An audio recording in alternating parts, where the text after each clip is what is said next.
And when your revenue stream gets cut off overnight, you fucking panic. Yeah. Right? You had enough money to create other sources of income too, so that wasn't the excuse, it was right? no excuse. Yeah. And a wise man once told me, hey, not everything lasts forever. Right. And it went on deaf ears.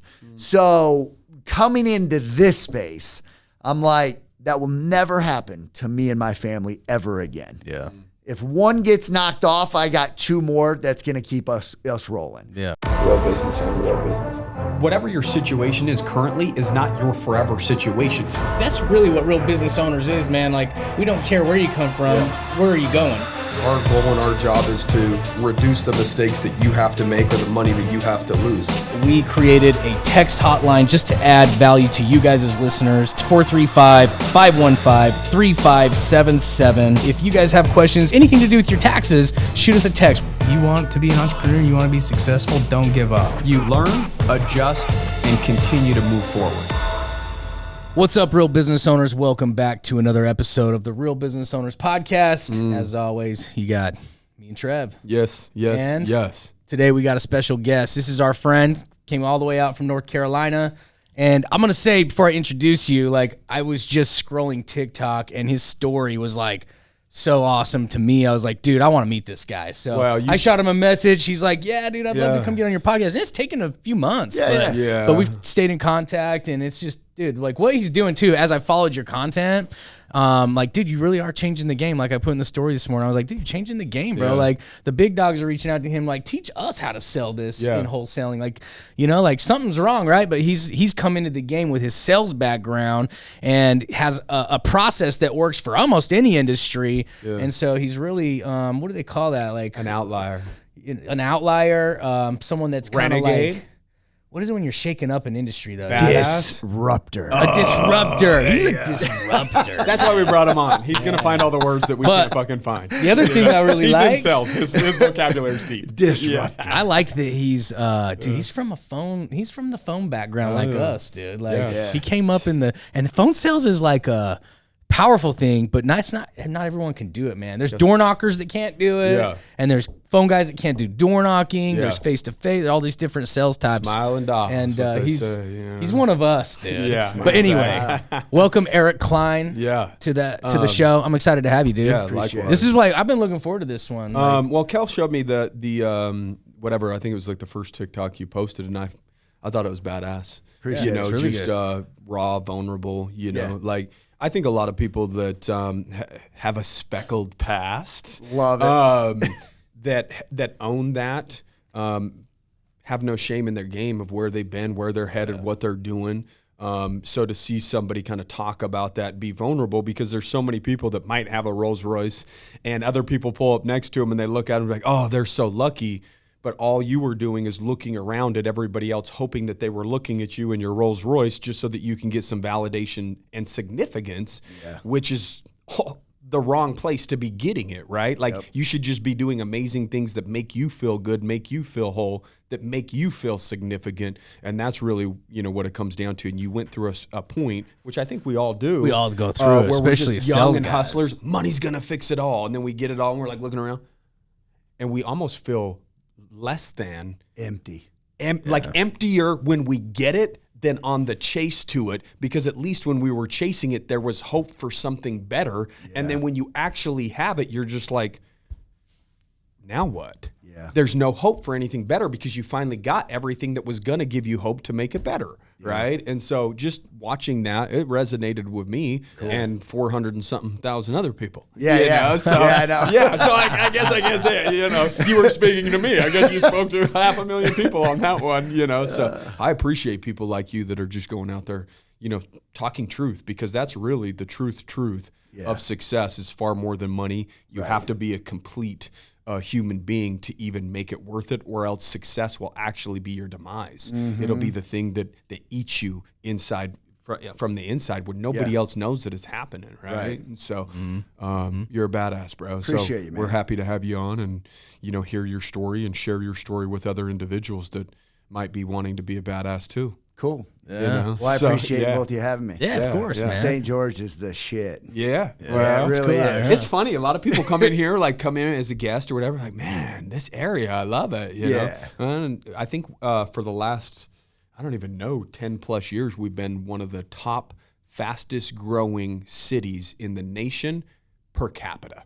Really? Right? You know, so it's not like, you know, if we have 10,000 people move here and we only had 100,000 people, that's a 10% increase. Yep. So it's per capita, not necessarily, you know, big cities that have 500,000 people, but they're so big that per capita, we're still beating them. Nice. So we've expanded quite a bit since we it's were been youngsters we get growing up here. But it is a beautiful area, and you can see why people want to move here. Hidden you gem. know what I mean? Yeah. So tell us a little bit about you. Where'd you grow up? I can go. So Rockford, Illinois, Rockford, Illinois. right outside of Chicago. It sounds like a nice armpit place. of America. Sounds like a nice place. Yeah, not at all, dude. Yeah, no. So the town I really grew up in was called Loves Park. Yeah. Well, you just associate the closest next biggest Yeah. thing that somebody might be familiar Right. with. You're just like, So no. I say Chicago, but Yeah. I'm not really from Chicago. Yeah. And man, grew up in a broken family. Yeah, what does that mean? Broken family, man. It's Like, how do you define that with the way that you grew up? parents that argued nonstop. Yeah. You know, I think they stayed together because they had kids. They had us at a young age. Yeah. Yeah. And I remember Was there drugs, alcohol, all that involved, or was it just So- toxic yelling environment? my father Yeah. sipped the sauce pretty good, man. Yeah. Okay. He's never claimed to be an alcoholic, but I would label it that. Yeah.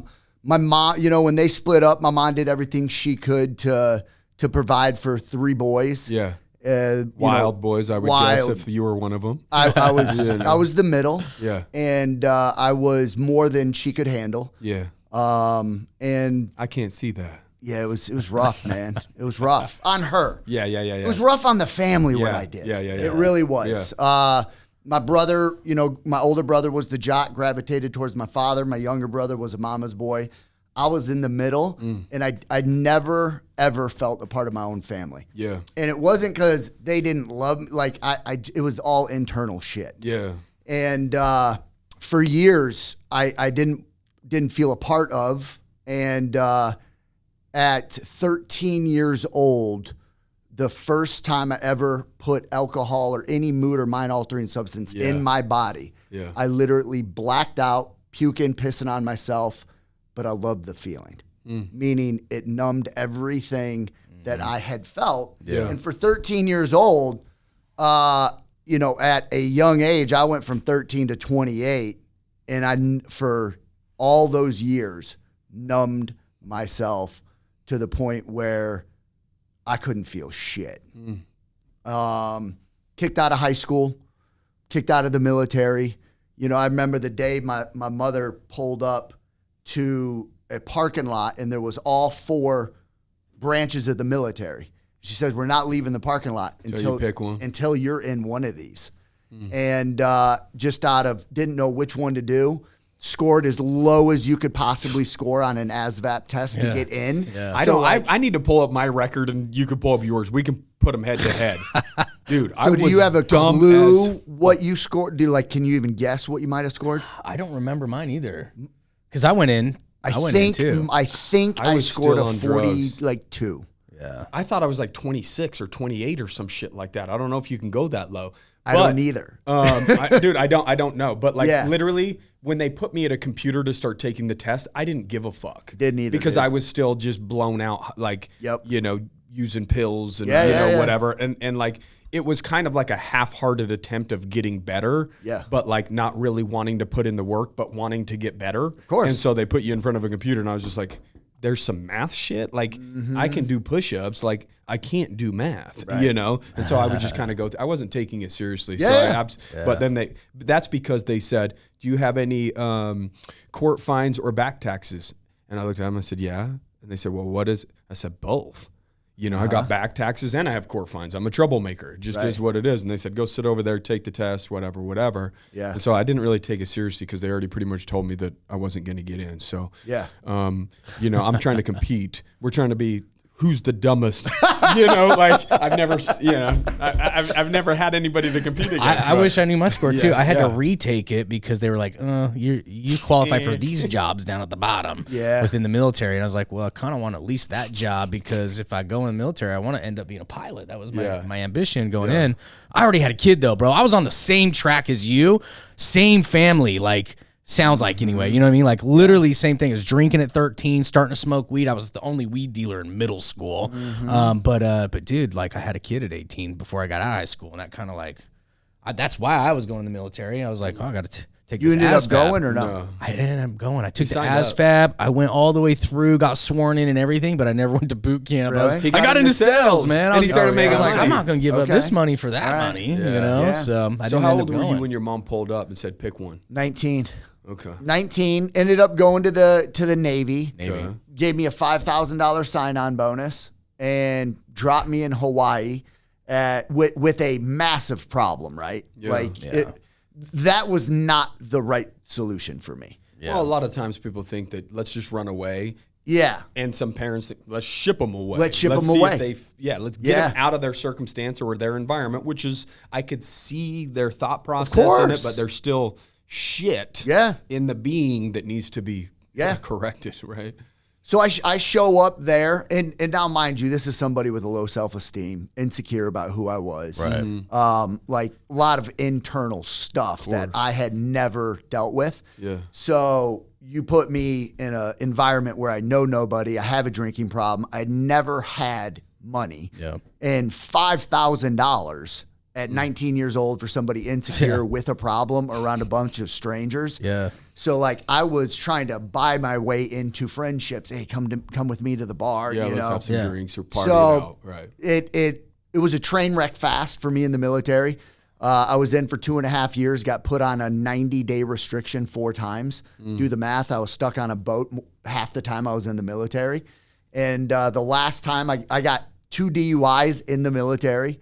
I got 4 DUIs by the time I was 22. Me too. Really? Not 22. I mean, it took me till I was like 23 or 4. So All right, you beat same- me there. same You beat me thing, there. dude. My first one was when I was 17 though. So Yeah. yeah. And I remember the captain, you know, you get in trouble, you got to go stand up in the captain's little room. And I had all my superiors there and I'm standing at attention and he's like, Eric, just sit down. He's like, let's just talk this out. Like, what the hell's going on? Yeah. And he goes, what should I do with you? The captain's asking me, what should I do with you? And I'm like, just send me home, dude. Like, We went through the protocols. You're unhelpable. What do we do now? Yeah. Yeah. I said, you're going to put me I'm going to be stuck on the boat. In 90 days, you're going to let me off. I'm going to run wild, and you're going to do the same thing to me. And he's like, all right, cool.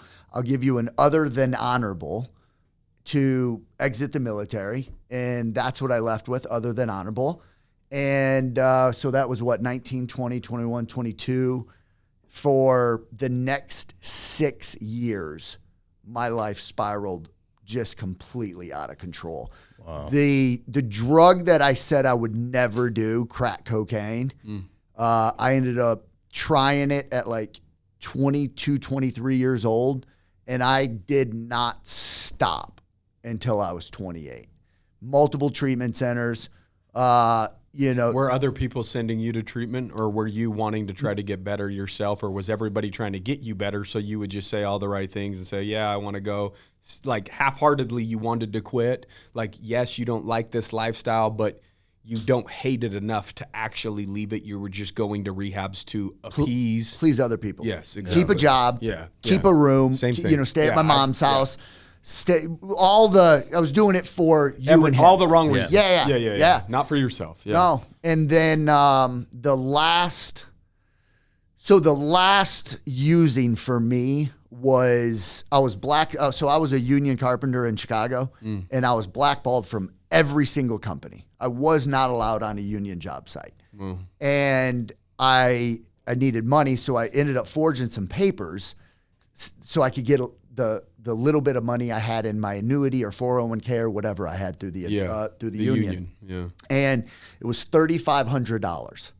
And That's a lot of crack, isn't it? well, it lasted 8 days. So I was renting a room from 3 guys that were in college. Didn't know who they were. And for 8 days, the dope man would be at the back door like clockwork. He knew exactly what I would run out. And so I'm 28 at the time. And so for 8 days straight, no sleep. And if you've ever went multiple days without sleep, you get into 8 days, you are hallucinating like no other. Right. Yeah, I've been Sleep a couple days, and I thought, Paranoid is. oh, dude, I went and knocked on my parents' neighbor's door and said, do you know that bird nest in your tree? The cops put it there, and it's a camera facing our house. Bro. Like, literally making... Dude, every car that drove by was watching me. A helicopter flew. Dude, they're after us. All right, so like shit like that. We hear the same shit then. Yeah, so on the last day, I hear helicopters. That's why when you said this, I'm like, oh, bro, he's fucking heard my story before. Yeah. No, I've lived it, bro. I know. Yeah, like, we could just, hey, thank you. I'll tell his story from this point on. Right. You know, because we've lived it. Yeah. So I hear, for 8 days, too paranoid to go out of a room across the hallway to piss in a toilet because when the piss would hit the water, it would be too loud. Right. Yeah. And people would hear me. How often did you peek out the blinds? Dude, I had this room barricaded, like barricaded. I was in a room for 8 days. I had bath towels in a corner. I was pissing in the bath towels, not leaving the room. The only time I would go out is to light the dope off the stove. And I was using a socket that you do bolts with. Yeah. I was stripping the cords of lamps. I would strip the cords, get the copper out of it, stuff that, put the crack in there. I didn't have a lighter. So I was doing the flame off the stove. My cheeks had blisters, eyebrows completely gone, eyelashes completely gone. I'm 138 pounds at the time. Yeah. And so I hear helicopters swarming the building. I hear police show up, ambulance. The front door got kicked in. I was in they all came down the hallway. My mother was out there screaming and crying, saying, leave him alone, he's dead. Just leave him be. My older brother was out there fighting with the paramedics, trying to get in the room. And then there was, all the commotion of the police dogs and all that shit. And on 3, they got everybody back. And they said, on 3, we're going to kick the door in and go in and revive them. I heard them lift the stretcher because they were getting ready to pivot it to go into the room. Throw your body on it, yeah. And they said, 1, 2. And I fucking kicked the door open, and I was standing in a hallway by myself in my underwear. I had hallucinated all of it.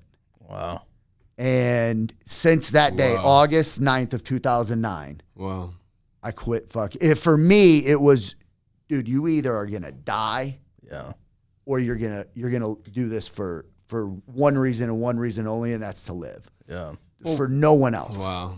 Dude, so that was the end. Yeah. Wow. I would call it the beginning. Or that was the beginning, bro. Fuck, that was the end of all the good times. Ever since then, I've been responsible and I feel stress. Yes. I feel now. So that was the beginning. Yeah, that was the beginning of the battle for me. How did you find sales?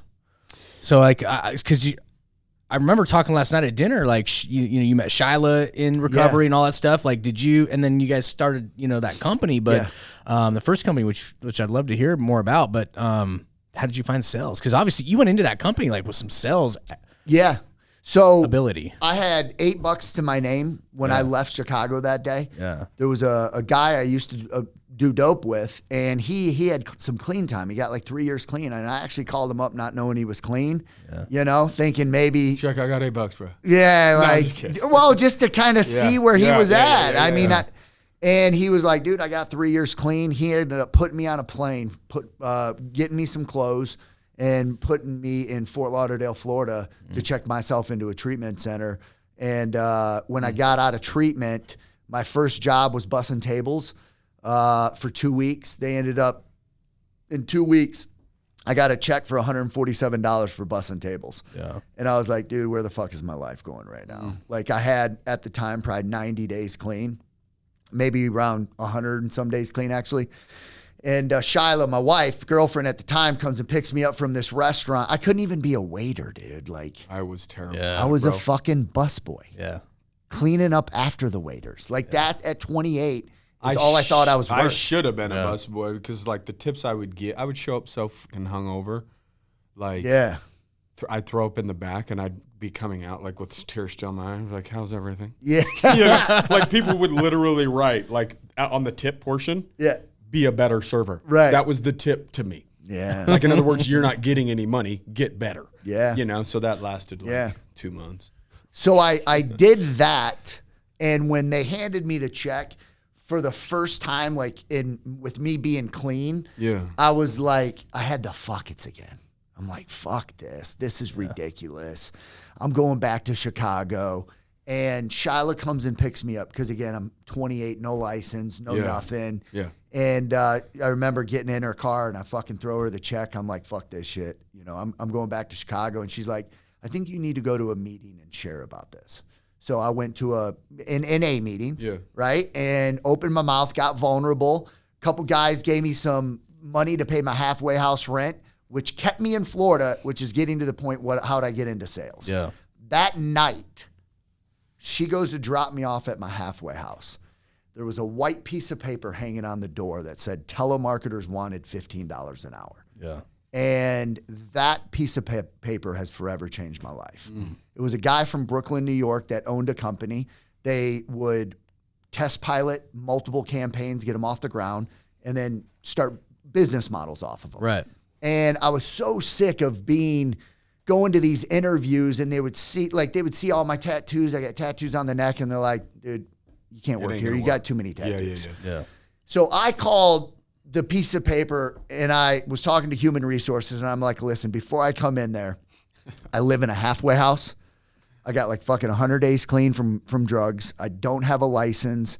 Covered in tattoos. Covered in tattoos. I told them everything that was supposed to disqualify me. Right. And they go, yeah, come in for an interview. And I was like, holy smokes. So I went in and there was 200 people on the phones. Oh. And I was like, dude, I saw some guys with fucking teardrop tattoos and like there was the nice cars out in the driveway. And I'm like, these guys look just like me. Yeah. So, and they were all over the phones. Did the interview. And during the interview, this is zero sales background. He goes, pick something out in this room and sell it to me. And I was so nervous. Yeah. And I told him, I'm like, I don't know what to sell you. And he goes, my watch, sell me my watch. Still today, I have no clue what I said. And then I got done with it and he was like, bro, that was phenomenal. And I'm like, you're good because I just blacked out. Yeah, can we pull the tape? Like, I don't even know what I told him, I'm like, dude, I was so nervous. I don't even know what I said to you. And he goes, bro, you can start on Monday. And for a year and a half, dude, I just kept leveling up in this company. Yeah. And it was the first time I ever did a commission-based job. Yeah. And my family in the beginning was like, dude, you went from a union carpenter to a telemarketer. Like, what are you doing? Yeah. Like, you're supposed to be moving forward in life. Yep. So for me, all I needed to do was prove I could make as much as a union carpenter. Yeah. And I would shut my family up, right? Yep. Within a year and a half, dude, I was the number one sales guy in the entire organization. And it was not because I was the most talented guy. Yeah. It was because I was the first one there every single day with a lunchbox, waiting for them to open the front door. Yeah. And you were on a mission. I was on a mission, bro. Yeah. In a serious mission at this point. Like, I mean, you're 28, 29 years old. What the fuck am I doing with my life? Somebody threw you a life vest. Yep. And you're going to run with it as far as you can run with it. Just like we talked about earlier, us taking the views for granted. Yeah. You know what I mean? Like you saw the $147. You had to go through that. Yes. So to feel that so that it could light the fire in Eric to be the number one performer, right? Yeah. You just needed an opportunity. And I think a lot of people that have a speckled past. You know, that they don't, if they stay clean, They will be the best of the best of the best because they're an addict. They're going to get addicted to the money. They're going to get addicted to the high or the chase of the sell. There's so many things that are common with drug use and sells, the chase of the high, the getting it. I need the next hit. I need to get back on and make that next, so unfortunately, there's just not a lot of people like that, though, that could keep their nose clean for a long enough period of time. But anytime I see somebody with a story like yours that has enough time in between a complete shit show train wreck and who they are today, as long as they can create a gap, I've seen them do absolute.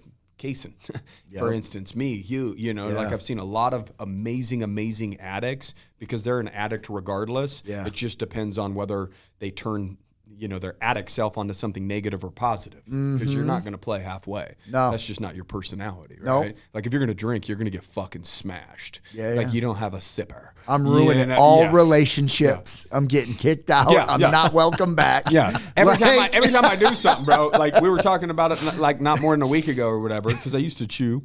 And I didn't even call it like taking a dip. It was always a gagger. If everybody took a little pinch, I wanted half the can. Just, if somebody wants to run 2 miles, I'm going to run 20. You know what I mean? Like, there's no halfway with it. So, and if you're listening to this and your life is a train wreck and you're in the middle of drug use or alcohol abuse or whatever it is that's going on, just create enough separation between where you're at today and like, your addict personality, just find an opportunity and attach yourself to it.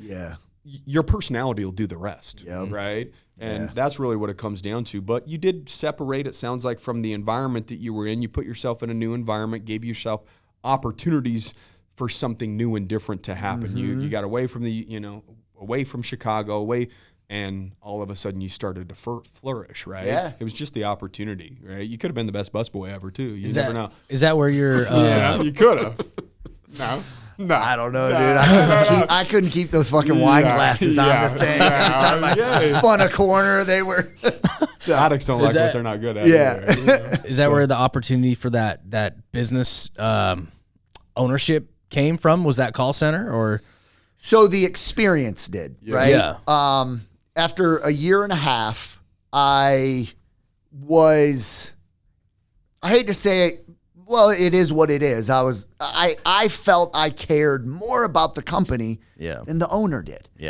And I literally was the first one there, and when they would click the lights to shut it off at the end of the night, they would have to ask me to get up from the cubicle.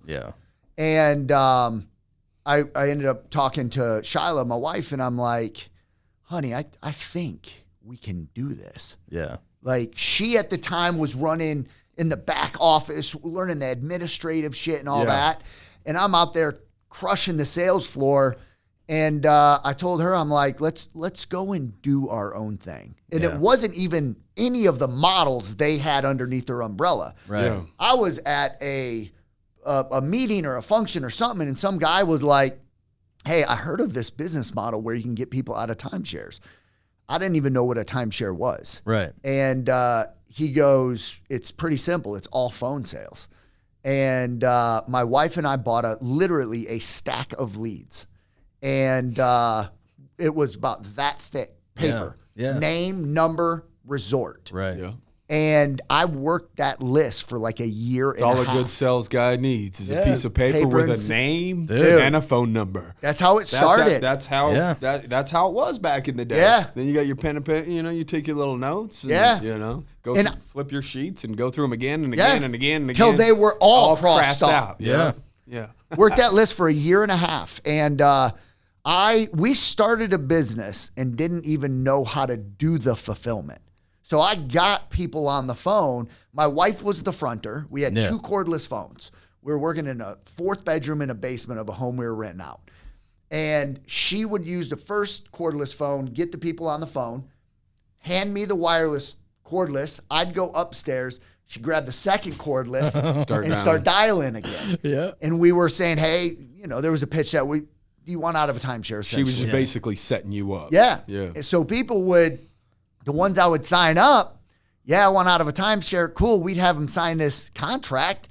And then we ended up going to other companies that were in this industry and being like, hey, we'll pay you a fee for fulfillment. Yeah. For fulfillment. So we paid for fulfillment for the first year and a half. Yeah. And then we had that business for 9.5 years. It went from that bedroom to where we were the largest timeshare exit company in the United States. And we had over 150 people working under one roof. I had over 100 people in the sales pit. We ran that thing from 9 a.m. until 2 a.m. in the morning every single day. Yeah. And we were doing over $34 million a year in gross sales. Went to a guy that was getting my wife and I a mortgage for a home. Yeah. Was like, bro, have you guys ever thought about selling this business? And I looked at him like he was crazy. I'm like, what do you mean sell a business? And he goes, barely know how to start it and run it. And I'm like, dude, I don't even know how to spell entrepreneur. Yeah. Like, what do you mean sell a business? Still don't. Dude. I don't need the spot right now. Fucking. And like, it was the experience we went through, starting the business, growing that business, getting ready to sell that business, structuring it to sell the business. We ended up bringing in some very high level people just to structure it for us. Yeah. A broker came in to broker the deal for us. We ended up sending it out once we had everything ready to roll. They sent it out to over 300 private equity firms, and we had offers all the way from $147 million for 100% of the business to $54 million for 51% of the business. The big one ended up dropping off. Yeah, the 100 mil one. The 147 ended up dropping off. Yeah. We actually ended up going with the 54 that because the way it was pitched is, hey, retain 49%, and on the second sale, it'll be a big one as well. Yeah. They wanted to keep me on for 2 years to continue to keep the sales rolling. Mm-hmm. Yeah. And they had done all their due diligence. Everything was done. They did their financial due diligence to make sure it was structured properly, everything. And we had a closing date that was 60 days away. And I was flying into Chicago to go visit my family for Christmas. Let them know you're all rich as fuck. Dude, we were... Y'all going to be good forever. My wife and I were planning. We'd already had the trip planned. We were bringing everybody to Hawaii. Yeah. Like it was, dude, it was the American dream. The money was dream, already bro. in the bank almost mentally, right? Yeah. Taste it. Yeah. And we were making good money at the time, my wife and I. I mean, we were netting between, like at the peak of it, we were netting between 6 to 8 million a year. So we kept it at a decent profit margin. We had another business partner. And then when the plane hit to where your cell phones start going off, because I don't get internet when I'm in the air, I just relax. And we hit, and my phone just started blowing up, and I'm like, what is going on? And I opened it up. My attorneys, the broker, he goes, dude, you just got slapped with a lawsuit by one of the largest timeshare developers in the world. And I was like, fuck, that sucks. And the private equity firm said, we're good with that. We'll actually still buy you with that lawsuit. And then a week later, the same attorney, carbon copied lawsuit from the second biggest developer got thrown on us. So they just started probably talking to each other. So we got to take this guy out. We were going to be the first exit company ever acquired in that industry. Yeah. And we got hit, our companies and us personally were being sued. And the private equity firm backed out. And for 2.5 years, I ended up, dude, I had to stand in front of, at the time, we had 140 some team members. I had to stand in front of every single one of them, file a Chapter 11 on the business, let every single one of them go. They appointed a trustee immediately, and they drug us through the mud for 2.5 years. Yeah. 2.5 years, absolute hell, dude. So why did you have to shut it down during that time? Was there like something in the lawsuit that said like a cease and desist or something like that, and you had to stop doing what you were doing for that period of time while they were investigating things, or the lawsuit was going on, or whatever? Yeah. So they came after us for our marketing because we would offer 100% money back guarantee to get somebody out of a timeshare. So they were frivolous lawsuits, but They were just trying to bleed you. They had more money than you, and they wanted to bleed you dry. yeah, I mean, we're at this point, we're fighting two multi-billion dollar companies. Yeah. It was the big guy just destroying the little guy. Yeah. Yeah. So when they had come in and the trustee was appointed, the timeshare developers had all got together. They do like masterminds essentially. Yeah. Annual meetings or some Annual shit. meetings, Yeah. and they had made it a mission that anybody that had signed a contract, they were not letting them out of a timeshare. So we were signing up at that time. We were signing up between 600 and 650 timeshare owners a month. So I mean, So your money back guarantee hurt you they were in the end. oh yeah, Yeah. dude. Yeah. Yeah. That's crazy. But Yeah. like we were talking about last night, like, dude, I just really like where you're at right now too, where you're Love just like, it.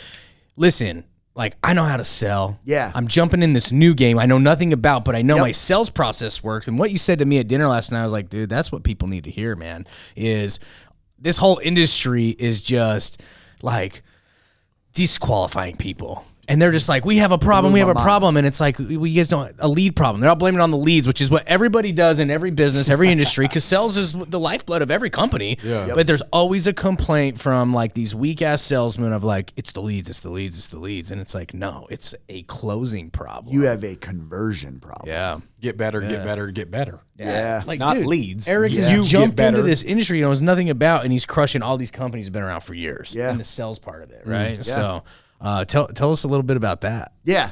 So it was, we settled 2.5 years ago, right? Yeah. And I didn't know what I was going to do. Yeah. Imagine within 72 hours, your guys' business it's Washed gone. away. Yeah. Washed away, right? Yeah. And for me, that was my first shot at being an entrepreneur, right? And it went well. And I thought like I was an expert at timeshare exit. Yeah. That's what I thought I was an expert in. And it was sales and marketing. Yeah. And I, like, for 1.5 years, I was even telling my wife, I'm like, what are we going to do? What are we going to do? Oh my God, we can't get people out of timeshares no more. Well, she's like, I remember the day. It was on a Wednesday, still like, it was like 8, 9 o'clock in the morning. She comes into the room, barges through, and she's like, dude, you need to get your ass up and go do what you're good at. And she goes, go sell something. Yeah. And that day, bro, I got into the wholesaling space and don't know anything about real estate. Bought some homes for me and my wife, right? But outside of buying a house for my family, I didn't know shit. And a guy was telling me, he goes, Eric, this is the exact business model you had. Take out timeshare, insert home. It's the same thing. Yeah. So day one, it took me like a couple days to get my first deal, I think, under contract. But since then, it's just been off. I did not overcomplicate this. Right. I knew, like, in the very beginning, I did pay somebody just to get some baseline KPIs. Yeah, foundation. Right. Because I didn't know, I didn't know shit. How many leads do a contract? Like all this stuff. What should my average deal size be? Yeah. So as soon as I got the baseline of KPIs to go off of, it's been just hitting the ground running, man. I mean, very short period of time. We've done just north of 3.5 million. Yeah. My first 12 months did 2.6 Yeah. in 12 months with a net of just over 1 million. And it feels great, dude, to be back on the saddle. Yeah. It really does. Like, I still today, and I tell my team, the day it goes away where I'm getting ready to make an offer and I don't get the bubble guts or my fucking armpits start sweating and like I'm standing up just all jacked up. When I lose that feeling, I'll have to go do something else. Yep. But I love You're still chasing sales the high, bro. today. Yeah. It's just a process, right? Yeah. And then you get the cat. Yeah, I mean, it's fun to make a lot of money, but you love performing at your peak. Yeah. Right? And the process makes you perform at your peak. Yeah, the process creates an outcome when you're performing at your peak, which is making lots of money. Yeah. But the idea is, are you putting yourself in the environments that you're great? Right? You continue to put yourself in the environment where you're great, just like your wife said. You're like, dude, get your ass out. You're not great laying there in bed, bro. Like, maybe you are a great napper or a sleeper. I don't fucking know. But at the end of the day, dude, that wasn't your calling. No. Right? And so she knew what it was maybe before you even realized it. Like, shit. And how many times do people get thrown a curveball and they just think that they're just good at this thing when they're good in general at something? You just happen to do that thing with your talents, right? Yep. And you can convert that to probably 10 different businesses, right? Especially sales. I mean, that's thousands of different businesses. You can do whatever the hell you want as long as you pick up a phone and call a lead, right? I like what you said though. Take out timeshares, insert homes. It's the same thing. It's really like that across the board in most industries. Like if I wanted to, if 72 hours my business is washed away, I don't know, I went and got a job at an HVAC company. I would figure out really quick how they get their leads, what their sales process is, what their fulfillment process is, and I would probably be starting my own pretty soon. Yep. You know what I mean? And it's like that HVAC, plumbing, accounting, wholesaling, it's like, it's really like that across the board, man. It's like once you know the sales game and how do people get the leads, now you just got to figure out the other side, which is how do you fulfill these customers, right? How do you fulfill it? And well, you can always hire that, right? Like if you're not an HVAC guy, but you were there to support, you can, and you're great at marketing, you're great at sales, bring somebody on that maybe has a little bit of sliver of equity or ownership, or you pay them a little bit better than the last guy. They can be out there servicing the units. It doesn't matter. I mean, I remember early on when we first started our Instagram account, there was some lady or something that says, "Oh, you guys are CPAs." I was like, "No, you guys." She goes, "How do you guys own an accounting firm? But you guys said that you didn't go to college. You got to go be a C." I'm like, "No, you don't have to be a CPA to own an accounting firm." Yeah. You could is Elon Musk building the fucking, is he a rocket scientist? Right. Is he a car maker? No, he's the guy that hires the rocket scientists and the car makers. He's the money, the brains, the sales, the marketing that drives everything. Yep. And he can hire the people that are great at what they're great at that don't want to take the risks, right? Like there's plenty of doctors. Like I said, if you want to start a doctor's office, hire a doctor for $250,000 a year that probably just doesn't want to take the risk, that wants to work 9, and now you have a family practice. That doesn't mean that you have to be the doctor just because you own the family practice, right? Yeah. Like there's plenty of people that just want to show up, do their thing, and what they're great at, and go home, because business is hard. It's stressful. There's a lot of pain, and there's a lot of misery, and a lot of people can't hack it. Like that just is what it is. There's a lot that goes along with it, right? There's our great salespeople that just can't hack it in business, and they're just good at sales just in general, right? Yeah. So, but the greats, I would say the great salespeople, those are the type of people, the reason why they're great is because they figure it out. Like, give me an opportunity and I'll figure it out. I don't care what type of hell I got to walk through. If anything, it's just going to forge me into the individual that I have to become. It's not going to burn me down, right? And you got to go into that shit with that type of a mindset, because it's a long walk through hell. It is a long walk, man. Let it forge you, not burn you down. So right now you're in the process of, continuing to build and grow your wholesaling business. Yes. Is that right? Yeah. And so what does that look like? Do you have, 5 people, 10 people, 20 people right now kind of working with you, and you're continuing to try to grow that? Or like, what's your goals for the next 3 to 5 years with your wholesaling business? Great question, man. In the process right now of having a 6,000 square foot office built out. Okay. We'll launch January 1st out of the new office. Okay. We launched an office May of last year in Raleigh, North Carolina. Okay. Found out real quick, all right, this is a scalable business model. Yeah. The office we're in is not, it's not set up for the culture that we want to provide. Yeah. So we'll be moving offices. Right now, what does the company look like? There's 10 of us in our office right now. I got two full-time closers, 2 more starting on Monday when I get back. We have dispositions. Are you going through a turnover like sales people that think that, hey, I want to make good money, but they don't have the work ethic, the drive, the hustle, all that. You know, I mean, running sales teams. I mean, we've had a lot of people now. We've done it for so long that we kind of have a great core group of people. But how long? Takes a minute to get there. People did we have to go through to find a great core group of people, right? And I'm just wondering if that's still the same game out there. You know, 17 months, 14 closers. Yeah. And I could have went through probably 30 if I had the time. Yeah. But like it cost a lot of time and money to energy, time, everything. All of it. Yeah. So the new office is set up for 8 closers. The most that we've ever had. I have 2 business partners, my wife and Tony.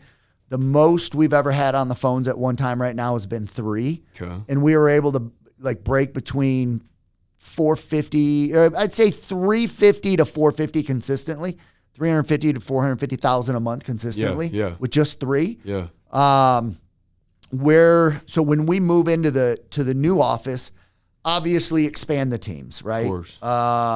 We want to start buying more instead of wholesaling every single property. Like we got the marketing machine down. Gotcha. And now what we want to do is I'm actually getting ready to join Kent's. Yeah. Mastermind. Yeah. We haven't been in one, a high level one. And right now we're so in our bubble. Yeah. We're not absorbing any more knowledge. Yeah. It's a game changer. It is. And we need that. We know if we stay where we're at and not in one of those groups for much longer, we're going to be going backwards. Yeah. Like super confident we need to be in one. And well, you can live a decent life as is, but that's not what you're about. You're maxing out what you're trying to do, right? You're an addict. You're going to go all the way. You're going to go hard. And you're going to do everything that you can to exhaust all options to be the best of the best. Yeah. And that's what you're currently doing. You're spending the money to invest into yourself to get a bigger vision, more ideas, more creativity flowing, just being in new rooms, right? Yeah. That's what we've talked about for the last couple of years. Super valuable for us. Absolutely. I need to be uncomfortable. Yeah. Right? Yeah. Right now, I can't be, or my 2 partners, we can't be the man, right? Like, and that's what we are. Like, with our team and everything, we need to go and I need to be around fucking guys like you often. Yeah. And we have not done that. So when we move in, the part of finding that group is to where we can really expand the business the way I know it can be scaled. Yeah. We want to buy long-term and short-term rentals. We still have not 100% found our niche on what lane we're going to go down as far as the real estate side of it. But we got the marketing machine to pluck as many deals as we want from it. And you can wholesale those deals. Explain what wholesaling is real quick, just so that anybody that's listening, like, we say the word wholesaling, and it's all good and dandy because we know what it is. Well, there is the word wholesaling in other industries too. Like, remember Wholesale Universe? Like, we did stuff with, like on like actually ship. They buy stuff wholesale and from sell it higher. Yeah, and they sell it higher on all these other platforms, Amazon, eBay, whatever. Right. But I would say, I mean, you talked to me 3 or 4 years ago or whatever. The version of me then, somebody says they wholesale real estate, I'd be like, what does that mean? Yeah. You know what I mean? It's super. I thought that 18 months ago. I'm like, what is wholesaling? Right. So we find homeowners that want to sell at a discount for speed and convenience, right? We put their home under contract, for example, $100,000. And there's a clause within the contract that we've signed that says we can assign our rights to a buyer, to an end buyer. Yeah. So we get it for $100,000. We turn around and we sell it to either an institutional buyer, hedge funds, or we sell it to private buyers, a local fix and flipper or buy and hold guy or gal that's going to keep it for his or her rental portfolio. You're their eyes and ears out there. We're their marketing. They like to buy deals. They don't know how to find deals. Yeah. So we take that contract for $100,000. We assign it for $120,000. At closing, we're going to get stroked a check for $20,000. That's wholesaling. Yeah. So you're on the phone, pounding the phones, getting deals, and trying to make on average, 20 to 50 grand a deal. Is that kind of the numbers, or depending on the size of the property or whatever it is? So our average deal right now is just north of 21 grand. Gotcha. I've been wanting to learn a little bit more about it because I want to build my own real estate portfolio, right? So obviously, if I knew how to go find deals and I had people doing it, because I don't have the time to go do that, I'm like, oh man, I want to get those type of properties to turn into my long-term rentals, right? I want to keep the cherry pick the ones that are like, dude, this is too good. I just want to keep it, right? Yeah. There's too much juice in it. I'm gonna make you an offer. If you start finding deals, then you need to bring partners in. Hit us up, dude. Like, I'll be like, hey, man, you got a good one you want to partner on for the long term? Cool. Like, what do we got to do? How much cash we got to throw down? Whatever, right? And start building that passive income stream. Plus, I can help handle the accounting on all of it. So, Would love it. So do you guys, you guys run your own marketing campaigns, like Facebook type stuff, or is it just? I mean, you don't got to. I don't want you to go, share all your secrets. For everybody, I'm an open book, though, man. I really am. Okay. We do cold calling. Okay. The cold callers are in Egypt. So basically, your cold calling is have they been good? You just get a list of people that own homes. Period. We buy data in bulk. Okay. Yeah. I can buy every address in St. George. Yeah. And then we send it out to a company that skip traces the data. Yeah. We're going to find the best 3 most recent phone numbers attached to that home and name. And then once we have that data, we send it over to a call center in Egypt that pounds through that data and gets the name connected to the number. And for me, all I'm looking for is someone that says, yeah, that's my house.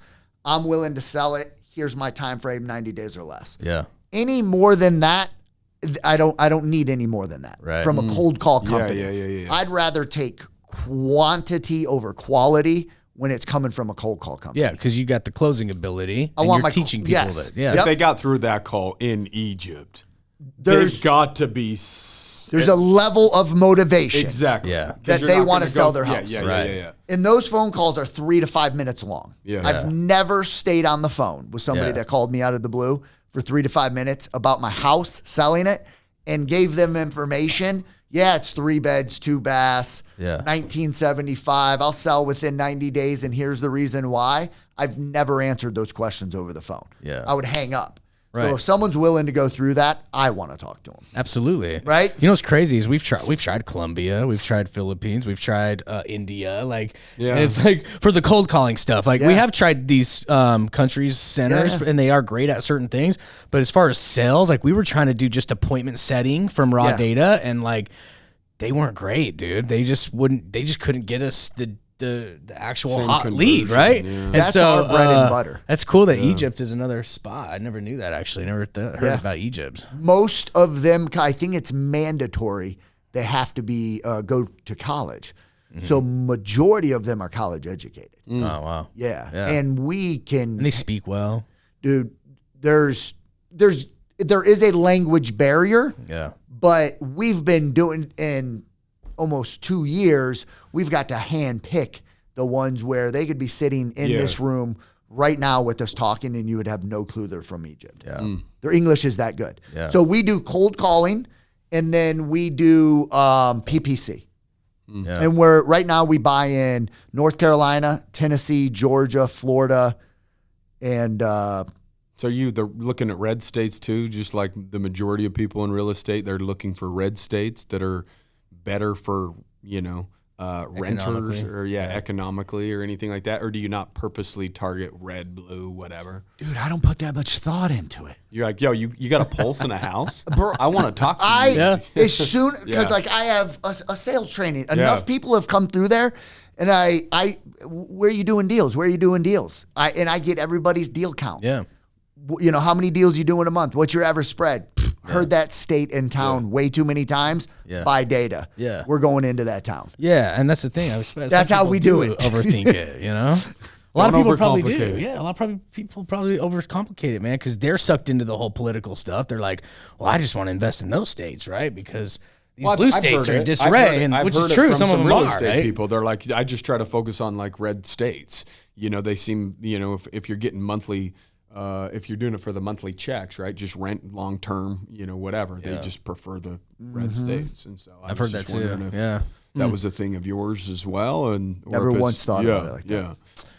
So is that the only place that you've tried was Egypt, or did you have to go through a bunch of different cold calling places to find the one that actually worked for you? I went through one other one in Colombia. Yeah. It wasn't scalable. Yeah. Yeah. It was just the individual was doing a different model with his cold callers. Yeah. And so you control the scripts, all that. You work with them. 100% of it. Yeah. They're just, kind of. Yep. How about your other streams of income, man? Because like every business, you have to monetize to grow and scale. And like not only are you going into your own real estate portfolio, doing the wholesaling, but you're teaching people how to sell. Yeah. And that's what I picked up on last night, man. Is you're like, dude, these people, like, there's a problem in this whole industry because the wholesaling industry is big. Yeah. Oh yeah. It's competitive. Yeah. And here you are jumping in the game, and there's no excuses. You're like, dude, the leads are fine. Yeah. Right. Like I need to know how to sell. So he told me last night, he's like, man, I just put an offer out. Like, let me do a free sales training.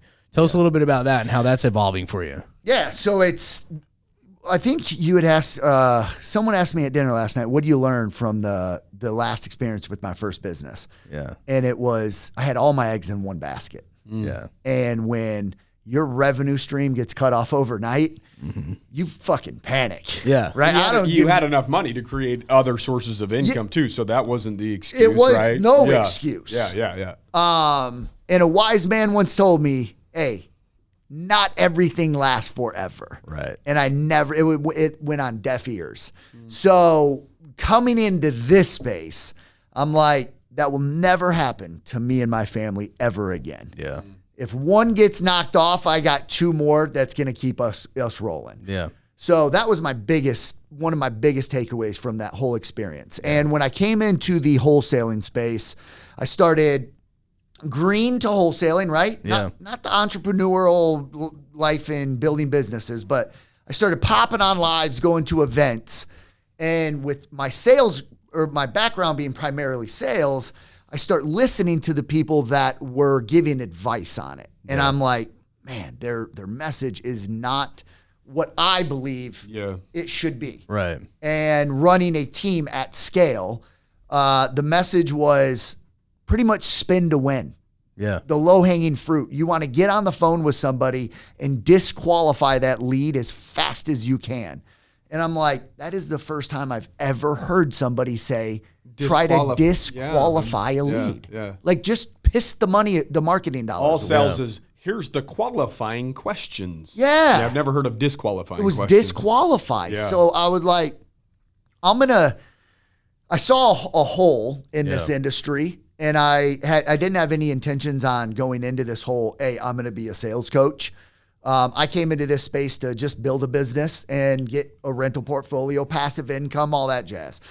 And I did a free Zoom just on a whim one time. And my wife set up a Zoom account, and it was limited to 100 people. And I just made a post, and I'm like, hey, fill out the information if you want to do it, and I'll be there to teach you sales. And 100 people signed up. And I kept 100 people on that Zoom for over 3 hours. And I was like, damn. Was your intention just to do an hour call and it just went 3? Like I had I was just going to go on there and pour my your wisdom into them. wisdom to them, man. Like they needed it. Yeah. And at the end, like the Q&A was out of control. The feedback I got was, I've never heard anyone talk about sales like this in this industry. And there was some people in there that were doing some sizable numbers. I think 100 to 200 grand a month, dude, that's pretty good for a wholesale operation. Yeah. And they were even like, bro, I've never heard someone talk like this about sales in this industry. I was like, all right, cool. Let me try that again. I told my wife, we need an account where I can get more people on than just 100 on this Zoom. Next time, 250 people signed up. And I was like, damn, to see me? Like no one knew who I was in this industry. Yeah. So I was like, people must be talking about this shit. Yeah. 250 people, dude, 200 of them stayed with me for over 3 hours. My wife was like, dude, you got something. Yeah. Like you need to, you gotta get on this thing. So started bootstrapping sales training, and it's my 5 steps. It's not a white labeled nothing. This is 13 years of living and breathing and fucking dying in call centers, being around guys that I thought were straight, and gals that were straight killers. They didn't have the work ethic, but they had the talent. So I learned from so many people over the last 13 years, and I've been able to create my own process, tactics, my own word tracks, certain things that I do on calls.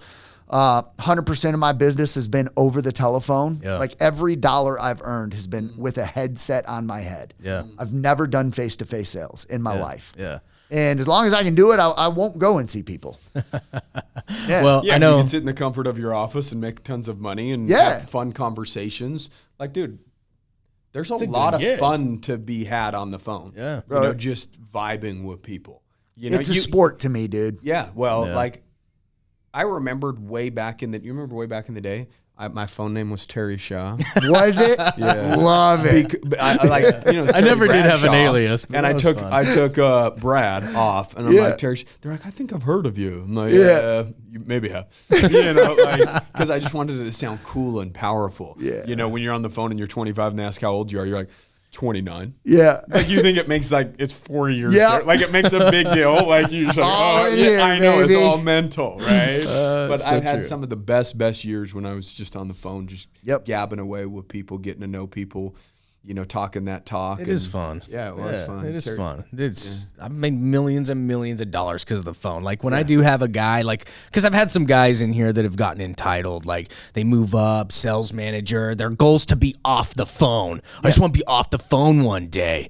And it's like they've made a ton of money on the phone, but they're just like, either one, they want the next level, or two, they're like, hey, you know, like I want to step back from sales and manage more and make, you know, the overrides or whatever, right? Yeah. And it's like, I get it, because I've had that mindset as well. But then I look at him and I'm like, bro, I'm still on the phone. Like, I'm on the phone talking to guys like you. I'm on the phone talking to customers that, you know, maybe they had a tough experience with our company. We need to fix it. I'm on the phone trying to find the next guy that can send us business. Like, bro, I'm a telemarketer for life. Yeah. And it's be real, dude. The phone's never going to go anywhere. It's a powerful way to sell. Yep. So can I promote you a little bit? Whatever you want. I'm not here to do that, but just because I've been following your stuff for months now, and you are good, dude. You're a great sales guy, and so Kaysen saw it last night too. He's like, "Dude, you want to do a training with our guys?" Yeah, you know, and like we wouldn't ask someone to do that unless we saw that. And so whether people are in wholesaling or not, your steps and processes are something that can be like turnkey for any operation, really. I went from timeshares to homes, man. Exactly. And so the reason I say promote you is because like I talk to people all the time at masterminds and just out in the business communities. They're like, maybe I should add a call center piece to my business, right? Because they got door knockers, they've got whatever, whether they're solar, whether they're roofing, whether they're an HVAC company like I talked about, no matter what it is, it's like the phone is powerful. So would you invite people, say, hey man, come jump into one of my free trainings? 100%. If they're just even thinking about adding a call center piece to their business. Yep. Okay. Yeah, right now it's funny, in the last like week, because I'm in the wholesale space, right? Yeah. So a lot of what I'm doing is geared towards the language, the word tracks and all that. Is geared towards the wholesaling. I know for me right now, that's the low-hanging fruit, right? There's a lot of people in this space that need help. Yeah. But my processes and systems can go so wide. Sure. I believe, like one of my goals, I'm getting ready to come out with the GOAT, the greatest onboarding acquisitions training. Oh, hell yeah. I like that. Which is dope. Yeah. Dude. And, and, and I believe like my goal is to be in every fucking call center. Yeah. Nationwide, dude. Yeah. Like that's a goal of mine. Yeah. I can see it. Yeah. So how do they find you for the trainings? The Eric Cline. Okay. On Instagram. I mean, that's where I mostly hang out right now. Or TikTok. TikTok. Yeah. You find me on TikTok. That's how I found you. But then I did. I was going to say, because that's how Kel found you. Well, I did. That early at the very beginning. It was that one video, dude, that like hit the moon. Oh, it was good. It was the one hit that worked. The one hit wonder. For now, dude. It's always the ones that you don't even try. Like, there's been times we've posted something. I'm like, dude, this is a banger. And it goes absolutely nowhere. And I'm like, what are you guys doing? This is the good shit. But like, you got to understand everybody's on different like playing fields, and like what speaks to me at the level that I'm at might not speak to, you know, somebody that makes 50 grand a year. They might be like, oh, that's dumb. And then sometimes when we have like the most basic shit that you don't even want to post and you post it, it's like, it's just like, fuck, dude. Well, dude, I mean, social media 101, right? Like you're out there, you know, promoting, you're out there sharing stuff, adding value, all that's great. People are going to engage with that. But the stuff that is going to actually get a lot of new eyeballs on you is the shit that's going to make you feel something, you know? And it's like, dude, that first video I saw, I was like, this guy's fucking good. Like, and I do have like a knack.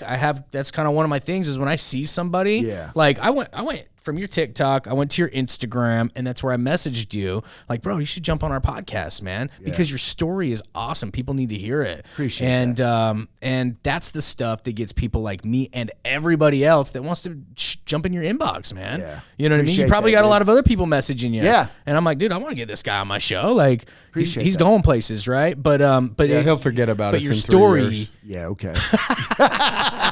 We just wanted to catch you early, dog.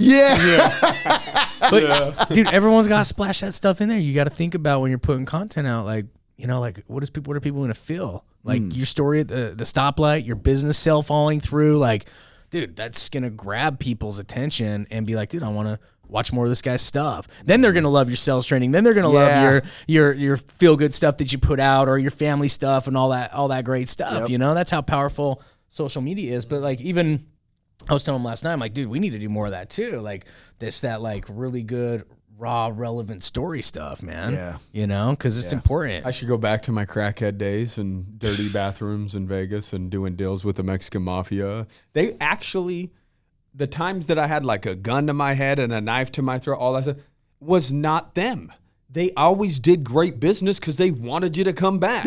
You know, they took great care of me. They would add like their new drugs. Hey, try this white. You know, try that. Like, because they wanted me to come back and buy more, right? And it was always the other crackheads that said that they could get something that would put a gun to your head or a knife to your throat, or that would put you in some shitty situations. So, we can reminisce. Good days. Well, dude, that's so powerful, man. So. But yeah, no, dude, I can tell you're gonna do great things, bro. You're gonna add a lot of value in the whole social media world, but then also within your business and your sales training. So I think it's awesome to get you out here on our show, man, because I think in a few years you're gonna be like I'm gonna be like, hell yeah, we had that guy on our show, man. He's crushing it in the space. You know, appreciate that, man. And sometimes it's nice to hear somebody else say that's, you know, of a certain caliber.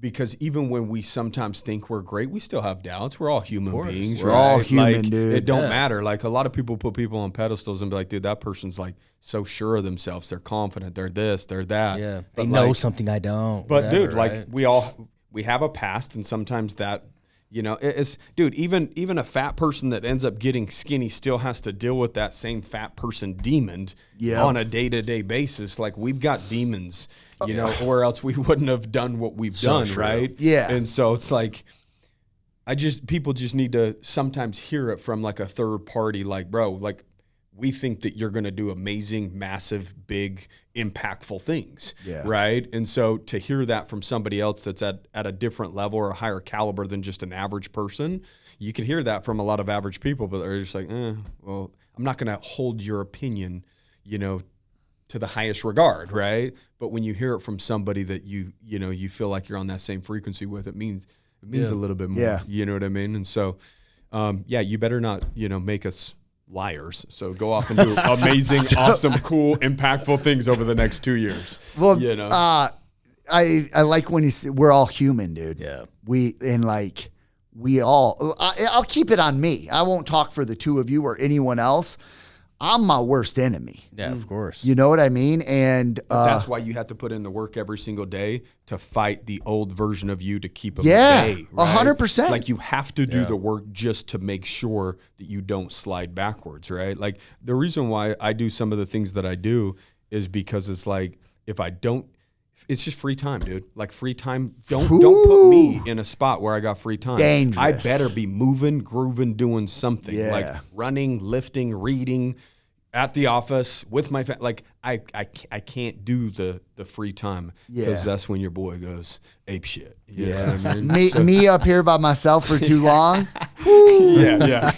Those two, sometimes it's a devil and an angel, and they both just want to party, and they turn the devil, and then there's a party going on, and then my life turns to shit. You know, so it's just good for listeners to hear that, man. Appreciate you know it. what I mean? And to hear that from individuals that are doing amazing things. Some of these guys that we've always looked up to, and then we get to know them. We get in their rooms. It's like, oh, we might have the exact same battles, but we all have our battles, man. Like I don't care which level you're at. I don't care if you're Ed Milet building to $1 billion, or if you're, all of our minds are going to try to protect us from chaos, from pain, and from misery. And when you go into entrepreneurship, that's all it is. But when you get close to these people, you see it. You're like, oh man, like it's true. We all are human. We all put our pants on the same way. We all put our pants on the same way, dude. We all wake up the same. Some choose to deal with their demons. Other people choose to go through life as a zombie and never turn to address it head on, right? And that's just really, that's the only difference. Successful people have decided to turn and face their demon head on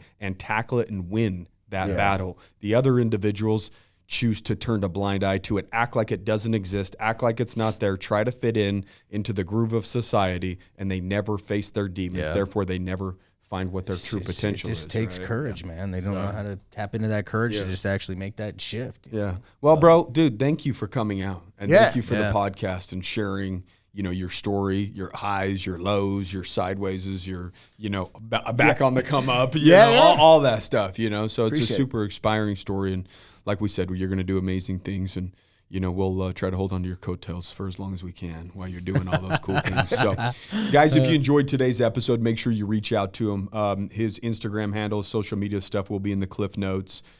Make sure you share this with an individual that you think might be struggling, or they've got demons that you know about. Maybe slide it over to, hey, man, this is a cool podcast. Check this out, because I would say at this point in time in history, there's a lot of people with massive, massive demons that they're trying to run from it rather than address it. And so I think this is a perfect episode to slide it to that homie that you believe has potential, but that maybe they don't believe that they have potential. So share the show. Guys, other than that, kick ass. We'll see you next week. Right on.